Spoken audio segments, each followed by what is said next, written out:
Imagine your car breaks down on the highway. Right. It rarely happens just because it ran out of gas. Usually it's the harsh driving environment or maybe an engine that's been wearing down for months. Yeah, and your own panicked reactions behind the wheel. Exactly. All of that compounds the breakdown. And today, we are looking at food insecurity the exact same way. Welcome to this custom deep dive where our mission is unpacking a report out of Apache County, Arizona. Yeah, it's called the Beyond Alice Food Insecurity Cycle. Right, and ALICE, that stands for Asset Limited, Income Constrained, Employed. Yeah, so we are talking about people who are working really hard, maybe juggling multiple jobs, but they're basically living one flat tire away from financial ruin. Yeah.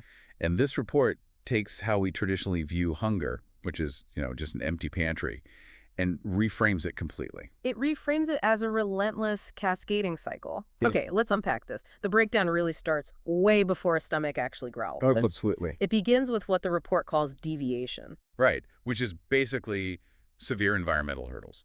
Like a reliable bus route getting canceled, or maybe a local grocery store closing down. Or even just skyrocketing inflation, And if we connect this to the bigger picture, those environmental hurdles instantly manufacture emotional distress. Oh, for sure. Like when a nearby store closes, suddenly your 10-minute walk is a 2-hour transit ordeal. Yeah, that totally strips away a person's autonomy. Exactly.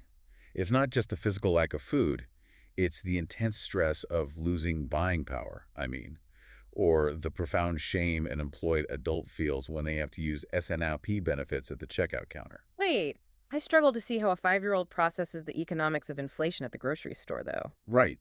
They really don't. Are they really feeling the same kind of distress as the parent swiping that EBT card? Actually, no, they aren't, which is why this cycle is so insidious. Oh, okay. Kids generally don't feel that transaction distress. Right. They'll gladly accept nutritious food without any aesthetic judgment. Sure, food is food to them. Exactly.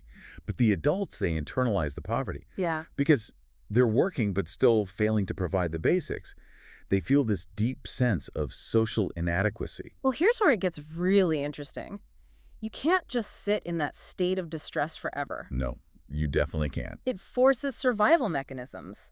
So the report explores how these behavioral barriers lead to severe health and social outcomes. Yeah, and the ultimate outcome is this concept called food grief. Food grief. To me, that sounds like living in a permanent psychological winter. That is a great way to put it. You just stop expecting the sun to come out, meaning you fundamentally no longer expect to ever acquire proper nutrition. Right. So your brain literally just stops planning for it. And what's fascinating here is how that psychological winter physically alters human behavior. Wow. Because the brain goes into this perpetual survival mode, Mm-hmm. you see children developing intense food hoarding habits. Oh, man. Or eating disorders, just because they don't know when the next meal's coming. That's heartbreaking. And what about the adults in the house? Well, in adults, the overwhelming stress can lead to neglect or substance use, really just to numb the shame.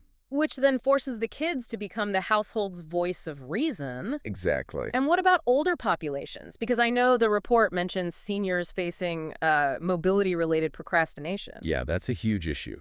When getting to the store requires agonizing physical effort or relying on unreliable favors, seniors often just delay eating entirely. They procrastinate the physical pain of the journey. Right. But avoiding that hurdle quickly spirals into severe social isolation and physical wasting. So what does this all mean for the timeline? Like, how fast does the psychological winter actually set in? That brings us to the time to impact. Right. And I want you, listening right now, to imagine your own safety net. Yeah, picture it. If you suddenly lost your mobility or your car, how quickly would you plunge into a crisis? According to the data, it takes only 3 weeks. 3 weeks. Wait, really? Yeah, just 21 days of inadequate nutrition is enough for erratic behavior, hopelessness, and food grief to physically rewire the brain. That is terrifying.